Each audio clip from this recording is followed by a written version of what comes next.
ஓம் ஸ்ரீ குருப்பியோ நமஹ. ஓம் கம் கணபதே நமஹ. ஓம் சாம் சோம் சரவணபவாய நமஹ. எல்லோருக்கும் வணக்கங்க. நான் நவநீத குருக்கள் பேசுகிறேன். இந்த வருஷம் ரத சப்தமி எப்போ நடக்க போகிறது, அதனுடைய முக்கியத்துவம் என்ன, அந்த டைமிங்ஸை பற்றி தெரிஞ்சுக்க போகிறோம். அதனுடைய பலாபலன்கள் எப்படி இருக்குங்கிறத பற்றி நம்ம பார்க்க போகிறோம். அதனால் இது வரைக்கும் நம்ம சேனலுக்குள்ளே இப்போ தான் வரீங்கன்னா சப்ஸ்கிரைப் பண்ணிக்கோங்க, ஷேர் பண்ணுங்க நல்ல விஷயங்கள்லாம். இந்த ஆண்டு ரத சப்தமி பிப்ரவரி 4ஆம் தேதி 2025 செவ்வாய்க்கிழமைக்கு வருது. பொதுவாக ரத சப்தமினால் சூரிய பகவான் தேரை வடகிழக்கு நோக்கி திருப்பி, அதாவது உத்தராயணத்தில் திரும்பும்னு சொன்னாலும் கூட ரத சப்தமிக்கு தான் முழுமையாக அவர் வடக்கு நோக்கிய பயணத்தை தொடர்கிறார், உத்தராயணத்தை பயணத்தை தொடங்குகிறார். அதனால தான் உத்தராயணம் ரொம்ப புண்ணிய காலமாக சொல்லப்படுறது. உத்தராயணத்திலே இந்த ரதசப்தமிக்கு பிறகு தான் புண்ணிய காலம் என்று சொல்லக்கூடியது மிகுந்த பலனுடையது என்று சொல்வார்கள்.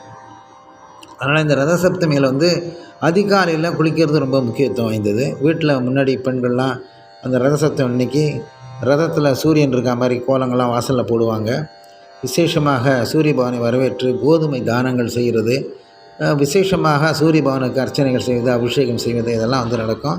சில பேர் வீட்டில் வடநாட்டிலாம் பால் காய்ச்சி, அதாவது சூரியனுக்கு மண் பானையில் பால் காய்ச்சி வச்சு நேவேத்தியம் பண்ணுவாங்க, சர்க்கரை போட்டு நேவேத்தியம் பண்ணுவாங்க.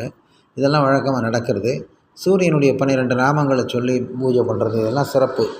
இப்போ சூரியனுக்கு நம்ம சிவசூர்யாய நமஹான்னு சொன்னாலே போகிறோம். அதாவது இது ஆரோக்கிய சப்தமின்னு கூட சொல்லுவாங்க. ஏன்னா வியாதி ரொம்ப நாளாக நீண்ட நாள் வியாதியாக இருக்கிறவங்கெல்லாம் ரதசப்தமியில் குளித்தா வியாதியெல்லாம் தீரும் என்பது ஒரு நம்பிக்கை. அந்த பிப்ரவரி 4ஆம் தேதி செவ்வாய்க்கிழமை அன்றைக்கி அதிகாலையில் திருக்கணித பஞ்சாங்கப்படி 4:37க்கு அந்த சப்தமி ஸ்டார்ட் ஆகுது. ஒரு 5 மணிக்காவது எல்லோரும் குளிக்க ஆரம்பிச்சிட்டா நல்லது. குளிக்கிறத கிழக்க பக்கம் உட்காந்துக்கணும். உட்காந்து கொண்டு 7 எருக்கன் இலை, எருக்க இலைன்னு கேள்விப்பட்டிருப்பீங்க. அந்த எருக்க இலை 7 ராத்திரியே ரெடி பண்ணி வச்சுக்கணும்.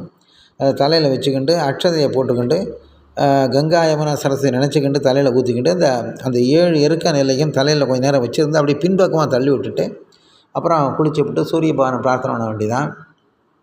பெண்கள் கொஞ்சம் மஞ்சளும் சேர்த்து தலை வச்சுக்கலாம். உடம்பில் எருக்கலையோட மஞ்சள் அரிசி, மஞ்சள், குங்குமம் எது வேணாலும் வச்சுக்கலாம். ரொம்ப மங்களகரமான ஒரு திரவியங்கள் வச்சு கூட குளிக்கலாம். அன்றைக்கி சூரிய பகவானுக்கு முக்கியமாக உள்ளது 7 எருக்க இலை ரொம்ப முக்கியம். அதை வச்சு குளிக்கிறது 7 ஜென்ம பாபங்கள் போகும்னு சொல்லுவாங்க.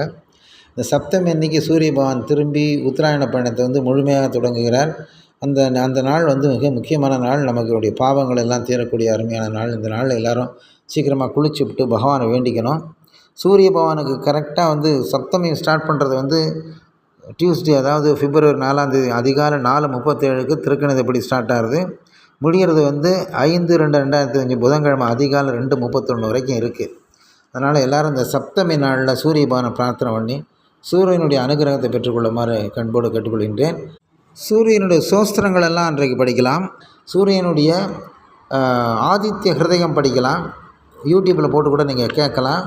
சூரியனுடைய மந்திரங்கள், அதாவது காயத்ரி மந்திரம் இருக்கு இல்லையா, ஓம் அஸ்வத்வஜாய் வித்மஹே பாசகஸ்தாய் தீமஹி தன்ன சூரிய பிரச்சோதயாது என்று சொல்லக்கூடிய மந்திரம், சூரியனுடைய காயத்ரி மந்திரம் சொல்லலாம். அப்படி சொல்ல முடியாங்க ஓம் சிவசூர்யாய நமஹ என்று சொல்லி ஒரு 108 தரம் சொல்லலாம். பொதுவாக கோதுமை தானங்கள் செய்கிறது ரொம்ப விசேஷம். இந்த நாளில் மற்றவர்களுக்கு கொடுக்கறது, சூரியனுடைய பிரீத்திக்காக கொடுக்கறது ரொம்ப சிறப்பு. சூரியனுக்கு சிகப்பு ஆடைகள் அணிவித்து கோதுமை தானங்கள் செய்து இது மாதிரி செய்கிற போது நம்ம சூரிய தோஷங்கள், பித்ரு தோஷங்கள்லாம் நீங்கும். சூரியனுடைய அனுகிரகம் பரிபூர்ணமாக கிடைக்கும். அதனால் இந்த நாளில் எல்லோரும் மறக்காமல் ஸ்நானம் செய்து, அதாவது ஸ்நானம் ரொம்ப முக்கியம். அந்த பிப்ரவரி 4ஆம் தேதி அதிகாலையில் இந்திய நேரப்படி 4:37க்கு ஸ்டார்ட் ஆகுது. நீங்கள் 5 மணிக்கு கூட குளிக்கலாம். 5லேருந்து 6, 6:30க்குள்ளே குளிச்சுட்டு சூரிய பகவானை பார்த்து 7 முறை வணங்க வேண்டும். சூரியன் உதித்த உடனே அந்த பாவங்கள்லாம் தீர்றதுக்கு ஒரு அனுகிரகம் பண்ணுவார். எல்லாம் வல்ல சூரிய பகவானை பிரார்த்தனை பண்ணிப்போம். ஓம் சிவசூர்யாய நமஹ. எல்லோருக்கும் பித்ரு தோஷங்கள் நீங்கி சூரியவனுடைய அனுகிரகம் பரிபூர்ணமாக கிடைக்க என்னுடைய வாழ்த்துக்கள். ஓம் நம சிவாய நமஹ. ஓம் அஸ்வத்வஜாய வித்மஹே பாசஹஸ்தாய தீமஹி தன்னோ சூரிய பிரச்சோதயாத். ஓம் சிவசூர்யாய நமஹ.